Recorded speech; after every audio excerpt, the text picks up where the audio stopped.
Dear students, കഴിഞ്ഞ ക്ലാസ്സിൽ നമ്മൾ കണ്ടത് ഡിഡക്റ്റീവ് ആർഗ്യുമെൻസിനെ കുറിച്ചാണ്. ഡിഡക്ഷൻ എന്താണെന്നാണ് നമ്മൾ കണ്ടത്. അപ്പോൾ നമ്മളത് പറഞ്ഞു, അതൊരു ടോപ്പ് ഡൗൺ അപ്രോച്ചാണ്, ജനറൽ ടു സ്പെസിഫിക് ആണ് എന്നൊക്കെ നമ്മൾ കണ്ടു. ഇനി അടുത്ത ഒരു അപ്രോച്ചാണ് ഇൻഡക്ഷൻ, ഇൻഡക്റ്റീവ് ആർഗ്യുമെൻറ്റ്സ്. അപ്പം ഇൻഡക്റ്റീവ് ആർഗ്യുമെൻറ്റ് എന്ന് പറയുന്നത് ഡിഡക്റ്റീവ് ആർഗ്യുമെൻറ്റിൻ്റെ നേരെ ഒരു opposite വേർഷനാണ്.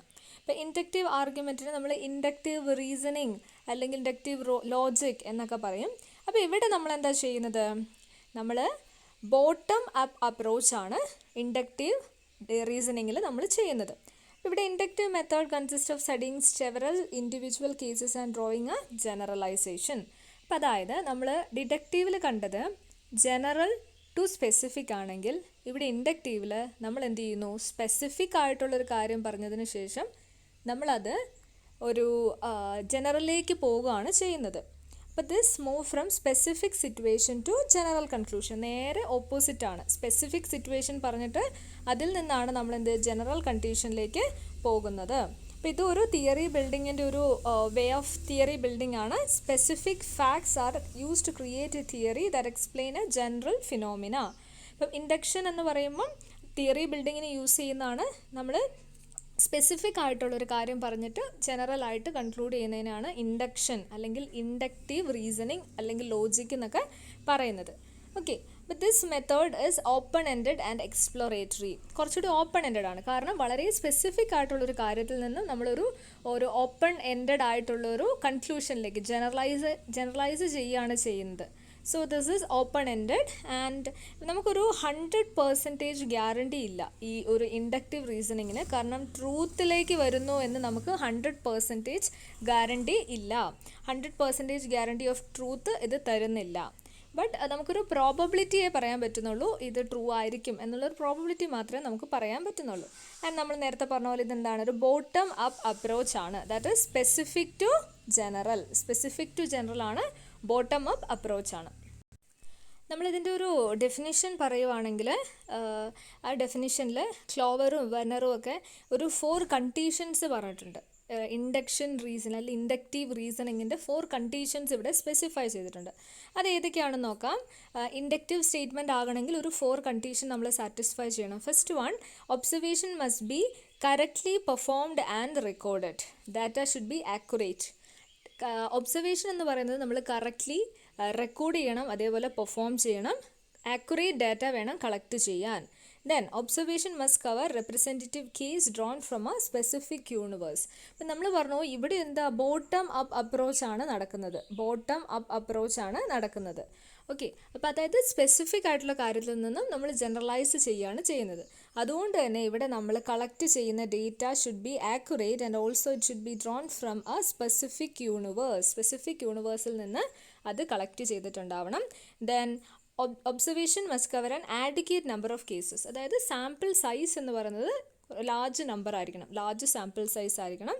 Then conclusion must be confined to inference drawn from the findings. ഇപ്പോൾ കൺക്ലൂഷൻ നമുക്ക് എവിടെ നിന്നാണ് കിട്ടുന്നത്, ഇൻഫറൻസിൽ നിന്നാണ് കൺക്ലൂഷൻ കിട്ടുന്നത്. ഫൈൻഡിങ്സിൽ നിന്നാണ് നമുക്ക് കൺക്ലൂഷൻ കിട്ടുന്നത്. അതായത് ഫൈൻഡിങ്സിൽ നിന്ന് നമ്മൾ ഇൻഫറൻസ് എടുക്കുകയാണ്, അതിൽ നിന്നാണ് നമ്മൾ കൺക്ലൂഷനിലേക്ക് എത്തുന്നത് എന്നാണ് പറയുന്നത്. ഓക്കെ, നമുക്കൊരു എക്സാമ്പിൾ നോക്കാം. ഇവിടെ നമുക്കൊരു ഇൻഡക്റ്റീവ് സ്റ്റേറ്റ്മെൻറ്റിൻ്റെ എക്സാമ്പിൾ പറഞ്ഞിട്ടുണ്ട്. ഇപ്പോൾ സോക്രട്ടീസ് വാസ് ഗ്രീക്ക് എന്ന് പറയുന്ന ഒരു സ്റ്റേറ്റ്മെൻ്റ് ആണ് ഇവിടെ പറയുന്നത്. Socrates was Greek. സോക്രട്ടീസ് എന്ന് പറയുന്ന ഒരാൾ ഗ്രീക്ക് ആണ്. ദെൻ നമ്മൾ പറയുകയാണ് മോസ്റ്റ് ഗ്രീക്ക് ഈറ്റ് ഫിഷ്. അതായത് most of the Greek people will eat fish. Greek ആൾക്കാരെല്ലാം ഫിഷ് കൂടുതൽ ആൾക്കാരും ഫിഷ് കഴിക്കുന്ന ആൾക്കാരാണ്. നമ്മൾ ലാസ്റ്റ് കൺക്ലൂഡ് ചെയ്യുകയാണ് സോക്രട്ടീസ് എയ്റ്റ് ഫിഷ് എന്ന്.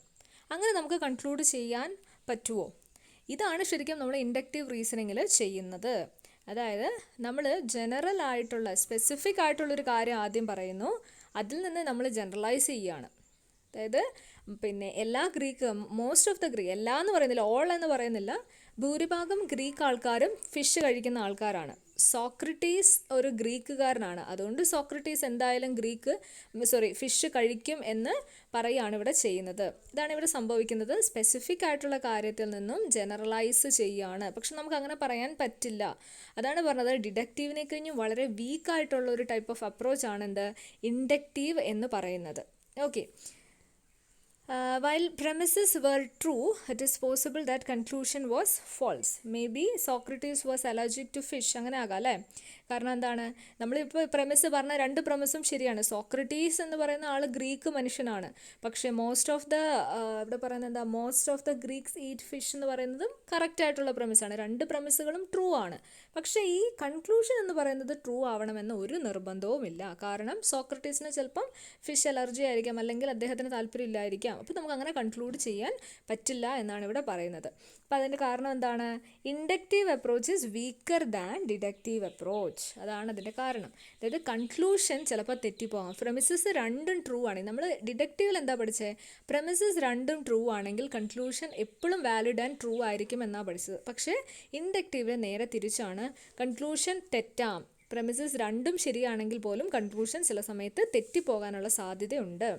സോ അത് മൊത്തത്തിൽ ശരിയാവണമെന്നില്ല. ഇൻഡക്ഷനും ഡിഡക്ഷനും നമ്മൾ ഒരുമിച്ചാണ് റിസർച്ചിൽ യൂസ് ചെയ്യുന്നത്. വേറൊരു എക്സാമ്പിൾ നോക്കാം. All managers that have ever been seen are human beings, therefore all managers are human beings എന്ന് പറയുവാണ്. ഇവിടെ എല്ലാം സ്പെസിഫിക് ആയിട്ടുള്ളൊരു കാര്യം പറഞ്ഞിട്ട് പിന്നെ ജനറലൈസ് ചെയ്യുകയാണ് ഇവിടെ ചെയ്യുന്നത്. അപ്പം അങ്ങനെ ചെയ്യുമ്പം അത് എല്ലാ പ്രാവശ്യവും ശരിയായി കൊള്ളണമെന്നില്ല. അതാണ് ഈ ഒരു ഡിഡക്റ്റീവ് ആർഗ്യുമെൻറ്റിൻ്റെ ഒരു പ്രോബ്ലം എന്ന് പറയുന്നത്, ഇൻഡക്റ്റീവ് ആർഗ്യുമെൻറ്റിൻ്റെ problem. Okay, next we can see what are the difference between induction and deduction. തമ്മിൽ എന്തെങ്കിലും ഡിഫറൻസ് ഉണ്ടോ എന്ന് നമുക്കിപ്പോൾ കണ്ടപ്പോൾ തന്നെ അറിയാം, ഒരുപാട് ഡിഫറൻസ് ഉണ്ട് അല്ലേ.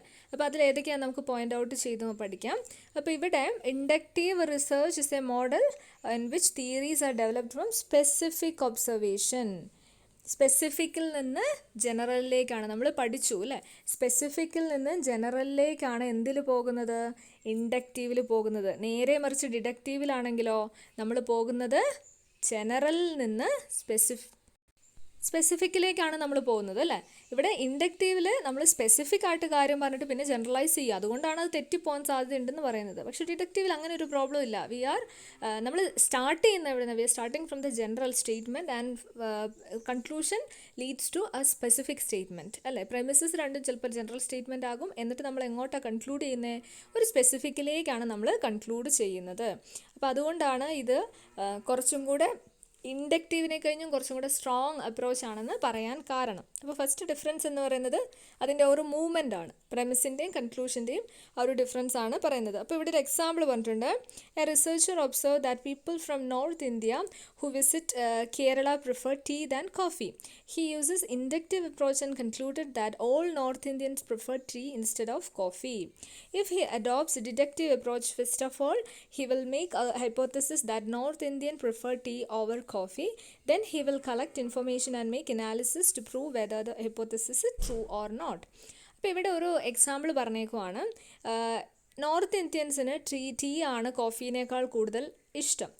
അപ്പം ഒരു നോർത്ത് ഇന്ത്യൻ ഇന്ത്യ വിസിറ്റ് ചെയ്തപ്പോൾ, കേരള വിസിറ്റ് ചെയ്തപ്പോൾ അദ്ദേഹം പ്രിഫർ ചെയ്തത് ടീ ആണ് എന്ന് വെച്ച് നമ്മൾ ഇൻഡക്റ്റീവ് സ്റ്റേറ്റ്മെൻ്റ് ആണെങ്കിൽ ആ ഒരു സ്പെസിഫിക് ഇൻസിഡൻറ്റിൽ നിന്നും we will generalise that north Indian prefer tea over coffee. അവർക്ക് ടീനേക്കാളും കൂടുതൽ കോഫീനേക്കാളും കൂടുതൽ ടീ ആണ് ഇഷ്ടമെന്ന് നമ്മൾ ജനറലൈസ് ചെയ്യും. അതാണ് എവിടെ സംഭവിക്കുന്നത്, ഇൻഡക്റ്റീവ് ആർഗ്യുമെൻറ്റിൽ സംഭവിക്കുന്നത്. പക്ഷേ ഡിഡക്റ്റീവ് ആണ് നമ്മൾ ചെയ്യുന്നതെങ്കിൽ ഫസ്റ്റ് ഓഫ് ഓൾ നമ്മൾ ഈ ഒരു ഫസ്റ്റ് നമുക്ക് ഈ പ്രമിസ് കിട്ടി, അതിനുശേഷം അത് നമ്മൾ ഹൈപ്പോത്തസിസ് സെറ്റ് ചെയ്തതിന് ശേഷം ഡാറ്റ കളക്ട് ചെയ്തതിന് ശേഷം മാത്രമേ നമ്മളത് സ്പെസിഫിക് ആക്കുകയുള്ളൂ. അതാണ് ഇൻഡക്ഷനും ഡിഡക്ഷനും തമ്മിലുള്ള ഒരു ഡിഫറൻസ് എന്ന് പറയുന്നത്.